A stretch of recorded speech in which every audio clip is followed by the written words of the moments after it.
نمازم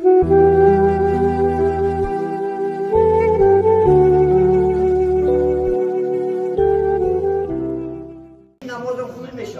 بعد کلمه بهترین عایشه مادرم رضی الله تعالی عنها پیامبر سوال دادن که در حدیث امام احمد روایت است که وقتی که ما موافقت کنیم شب قدر کدام دعا میخونیم تا که اللهم انک عفو تحب العفو فاعف عنا. همین همیشه تا سر ذکر کنیم اللهم انک عفو تحب العفو فاعف عنا. ای خداوند تو عفو کردن دوست می‌داری، گناههای ما را مغفور کن. همین دعا تا سر خونیم توبه کنیم ان شاء الله پیش خدا. البته ما به خطا نیستیم، میلیون خطا.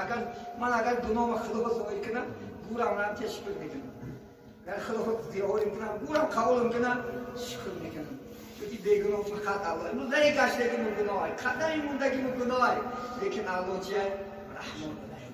امید کنی خدا قدر رحمتش. گرچه گناهکار است برادر، تو امروز دیگه که اکنون نماز خونده، امروز اکنون عرق بس کرده، دیگر دنیا هیچ وقت ناامید نشی.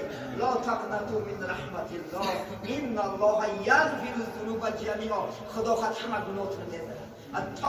التائب من الذنب کما لا ذنب له. توبه کننده میگه ای گناه هیچ گناه نداره شما. من خدا خود توبه کنه رو به عبادت آوردم، یگان گناهتون نمیمونه.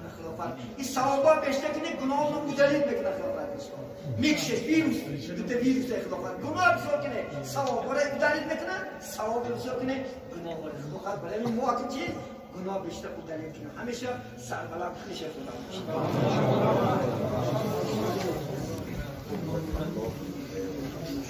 شما